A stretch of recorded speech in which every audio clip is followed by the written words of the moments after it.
ハロー YouTube。どうも、くー先生です。よろしくお願いします。初 YouTube ということで、張り切っていきましょう。軽く自己紹介をさせていただきますと、私は脳科学や心理学、マインド改善法など、自己成長につながるような情報ですね、を普段ブログに書いて、発信しております。よかったら URL を、説明欄に載っけとくので、見ていただけると嬉しいです。なんで、このチャンネルのコンセプトは一言で言ったら、自己成長ですね。自分を鍛える、ノウハウというか、情報を、シェアしていくチャンネルになっております。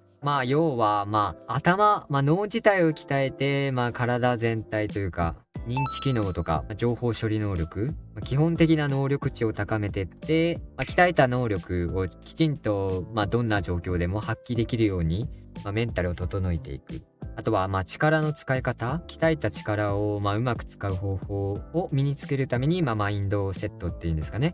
この3つを、鍛えれば、自己成長というか、理想の自分というか、に近づけるんじゃないかっていうコンセプトですね。脳を鍛え、メンタルを鍛え、マインドを整えれば、最強になれるっていう感じですね。自己成長を通して、どういう状態になりたいかっていうのは、人によって違うと思うんですけど、それこそ理想的な人物、憧れの人物に近づくためとかもあるかもしれないですし、セルフイメージのために、自己成長を求める人もいるでしょうし、あとは、シンプルに、能力値が高い人ってなんか魅力的に見えるじゃないですか。自分の魅力を高めるために自己成長していくっていう人もいると思います。自己成長のその先にある未来っていうのは、見てる人によって違うんですが、その一個手前ですね。ジャンプ台みたいな感覚ですね。自分が望む理想の未来、人生、人物像、自分のためのなんかジャンプ台として、自己成長というか、のが必要なのかなって感じですね。プロセスの一つといえば一つなんですけど、そういうノウハウを、発信していくつもりでおります。よかったらチャンネル登録とかしていただけると今後の励みになります。投稿曜日は、ここではっきり言わない方がいいのかな。大体目標としては、週に2回ですね。投稿時間については、データを見ながらなんで、どの投稿時間が一番見やすいかとか、視聴者層とかによって、変わると思うんで、それはちょっと裏の話になるんですけど、ちょっと時間に関してはちょっと変動はあるかもなんで、投稿時間については、随時、概要欄に書いとくので、このチャンネルの概要欄ですね。トップページにある説明文あると思うんですけど、あれ概要欄って言うんですけど、そこに載せておく、スケジュールですね。載せておくつもりなんで、そちらを見ていただければと思います。で、第1回目から質問コーナーではないんですけど、自分についての情報を少し軽く話させていただきますね。やっぱりなんか親近感がある方がなんかどういう人物であるかっていう方が見やすいのかなっていう感じで、軽く自分がどういう人物なのかを話させていただきたいと思います。よかったらぜひとも最後まで見ていただけると、人生のテーマというか、活動の方針といいますか、ライフワークですね。このチャンネルのコンセプトと同じ自己成長ですね。昔から脳科学とか心理学とか好きで、純粋に面白いっていうのもあるんですけど、なんか脳を鍛える、脳トレとかもひたすらやってましたね。学生の頃とか。根本的に頭が良くなりたいっていうのが、理想の自分というか自己実現の大枠を占めるんじゃないですかね。自分の中で。なんか人によっていろいろあるじゃないですか。かっこよくなりたいとか、面白い人になりたいとか、人から愛される人物になりたいとか、清く正しくじゃないけど、人にも自分にも嘘をつかずに生きたいとか、人によっていろんな価値観とかあると思うんですけど、何を目指すかですね。自己実現っていうのかながあると思うんですけど、自分の場合はもうひたすらもう頭がいい人に憧れるというか、そう。純粋になんか頭いい人ってかっこいいじゃないですか。っていうので、そういうののために、自己成長。俺の目的ですね。俺とか言っちゃった自己成長の目的は、頭が良くなることですね。で頭が良くなって、その先にあるのが、かっこよくなりたいとか、魅力的な人になりたいっていうのはありますね。なんで、なんか頭いいだけじゃなくて、精神性というか、メンタルも鍛えたいですし、マインドも、頭のいい使い方、頭の使い方みたいなできるようにもなりたいなっていう感じで、いろんな情報を、集めてるって感じですね。で、そこで、いろいろ考えて、知識を実用的な形に変えたいみたいなのがありまして、価値観っていうんですかね。自分の人生の中で大事にしてるっていう中の大枠ですね。自己成長を通して、頭を鍛え、メンタルを鍛え、考え方、頭のいい使い方とかできるようになって、最終的には魅力を高めるにつながるんですかね。それが理想の自分というか、目指してますね。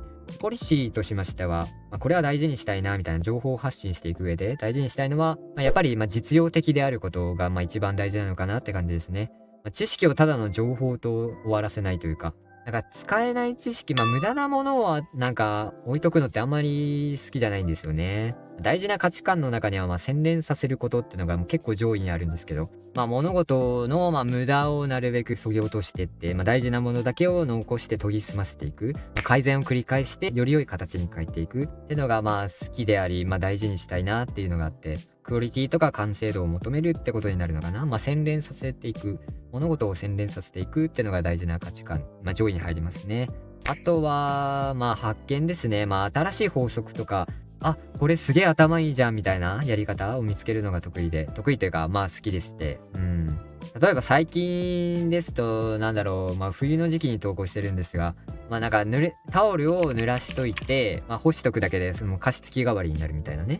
確かにいいと思いながら、そこでアロマオイルとかをタオルに染み込ませたりしたら、自然とアロマテラピーになるというかね。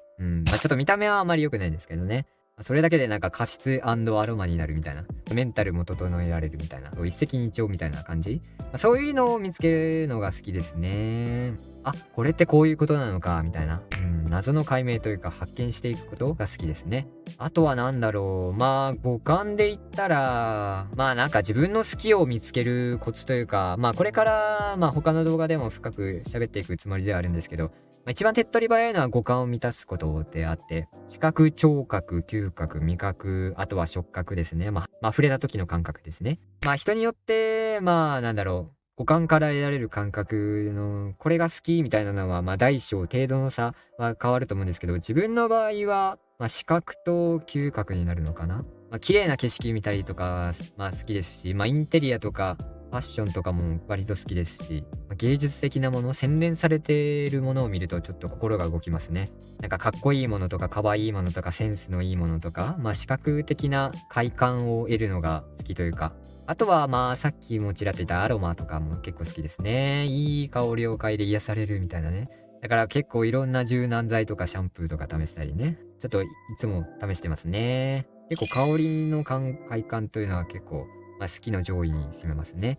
次は音楽も好きですし、耳の快感、聴覚としての快感。確かに音フェチはちょっとあるかもしれないですね。好きな音、嫌いな音とか結構敏感ですしね。味覚はあんまりですかね。ただただ甘党なんですけど自分。甘いものは好きかな。でもまんべんなく好きかもしれないですね。酸っぱいのも好きですし、でも辛いのはちょっと苦手かもしれないですね。辛いのはあんまり好んでは食べないですね。甘いものとか、さっぱりしたものとか好きですね。味覚で言ったら。触覚で言ったら、温泉入るの好きかな。心地いいお湯の温度とかあるじゃないですか。あれ結構癒しですね。あとはふかふかの布団に飛び込むのとかね。触覚も割とあるのかな。しかもそうですね、柔軟剤選ぶ時の、ポイントがありまして、衣服が柔らかくなること。めっちゃ柔らかくするような柔軟剤があるんですけど、それをお気に入りでずっと使ってますね。もうもちもちになるんですよ、服が。香りともちもち感。食感ですね。触覚ですね。っていうのがそういうのが好きですね。好きな言葉は好きな言葉は、成果とは、努力と創意工夫の積み重ねであるっていう言葉が好きですね。ネットで見つけた言葉なんですけど、誰が言ってたのかな。ひろゆきさんが言ってたのかな。思考を繰り返すことが大事みたいなね。ただ努力してるだけじゃダメで、優秀な人っていうのは、いろいろ創意工夫ができる人みたいなね。確か、切り抜きで見たのかな。で、それで、確かにと思って、それはちょっと好きな言葉というか、意識してますね。確かにただ努力するだけじゃダメなんですよね。脳筋でひたすら大量に繰り返すことでみたいな。やらないよりはマシみたいな感じだと思うんですけど、それプラスたまに振り返って、これはこういうことだったんだ。じゃあ次からこの仕組みを使おうみたいな。振り返りが大事というか、頭を使うってこと。試行錯誤するのが大事なのかな。行動をかける思考の回数ですね。が、大きな成果につながっていくっていう言葉が好きですね。それはちょっと意識していこうかなって感じですね。あとは対人関係で心がけてることは、好きな言葉で言ったら、好きな言葉というか、意識している言葉は、罪を憎んで人を憎まずってことですね。人って誰しもなんか失敗したくて失敗するわけじゃないじゃないですか。弱い自分のままでもいたくないですし。だからそこを誰かがとやかく責めるのは違うんじゃないかって感じですよね。ミスをしたもう悔しいっていうのはあるから、反省はもう勝手にしますし、悔しいと思えれば大抵の人はね、そこをわざわざつついてどうなるのって感じじゃないですか。ただただメンタルが傷ついていくだけっていうかね、があるんで、そこはちょっと意識してますね。悪い結果が起こったのはその人が悪いんじゃなくて、誰が悪いじゃなくて何が悪いで考えるのが大事かなと思ってまして、失敗しても反省して改善していけばいいじゃないですか。中にはね、わざとなんか人の足を引っ張るために、適当にやったりする人とかも、なんかそれを見て楽しんでる、性悪なやつとかもいたりするかもしれないですけど、そんなんてごくごく一部じゃないですか。大抵の人は失敗したくないし、自分の弱さは克服したいと思ってる。私は思うんですよね。なんで、そこを責めないというか、大事なのは、次うまくいくためにはどうしたらいいか、成長するためにはどうしたらいいかを考えることであって、人に対してはそっちを教えた方が、その人のためになるんじゃないかなっていう感じですね。私はそう思いますね。厳しくした方がなんか強くなるみたいなのも考えもわかんなくはないんですけどね。私はちょっと、違うかなっていう感じですね。人を鍛えるのはなんか言葉よりも環境かなと思ってて、人に厳しくされるっていうよりはその厳しくされている環境っていうのが大事っていうか、この辛い時期を乗り越えればなんか何でも乗り越えられるみたいなね。そういう意味ではメンタル鍛えられるのかなって感じですね。その人の厳しさがあったおかげというよりはその厳しい状況があったおかげっていう感じですね。が人の成長につながるんじゃないですかね。厳しいお礼って言ったらね、別に厳しい人を批判してるわけではないんですけどね。何がその人のためになるかって言われたら、私の場合は本当に改善を繰り返して自己成長していくことだと思ってますね。なんで、人じゃなくて、行動を責めるというか、結果じゃなくて過程を顧みるみたいな感じですね。ってのは大事にしてますね。で、好きなものは、心理学、脳科学とか、頭を使うこと。囲碁とか将棋とかも好きでしたね。小学校の頃よくやってましたね。家族ぐるみで好きですね。兄弟いるんですけど、よくやってましたね。最近は周り、そういう人いなくてオンラインでやってた時もありますが、最近やってねえな。またやろうかな。あとは、犬派か猫派かって言われたら、断然猫派ですね。もう奇跡の動物ね。もうフォルムといい、仕草といい、鳴き声といいね。猫は好きですね。ちょっと、猫好きは世界中に多いと思うんですけど、犬好きも多いか。私は猫派ですね。あとは甘いもの好きですね。チョコレートかな。甘いものというか、チョコレートが好きですね。なんか食べてると癒されるというか、いやもう、チョコはもう奇跡の食べ物ですね。猫は奇跡の動物で、チョコは奇跡の食べ物ですね。本当にこの2つがなかったら、人生半分以上損してるなっていう感じですね。もう本当にマジ存在だけで感謝ですね。あとはなんだろう、大事な価値観でも言ったんですが、世界を見つけること、発見することにつながるんですが、世界を見ることですね。いや、旅とかも好きなんだよね。なんか電車に乗って知らないとこに行くみたいなね。あとは散歩も結構好きなんですけど、長時間歩くの。なんか知らない路地裏に入ってみたり。で、こことここの道繋がってるんだって見つかった時のね、喜びというかね、のも楽しいですね。で、散歩しながら、旅しながら、綺麗な景色を見て、感動したりとかですね。さっき言った、視覚が上位に来るって言ったんですけど、そういうのにも繋がってきますね。だから老後というか、時間とお金余裕あったら、ひたすら温泉旅行とかしたいですね。全国各地回ったりね。世界旅行もいいと思うんですけどね。世界旅行もしたいね。って感じですね。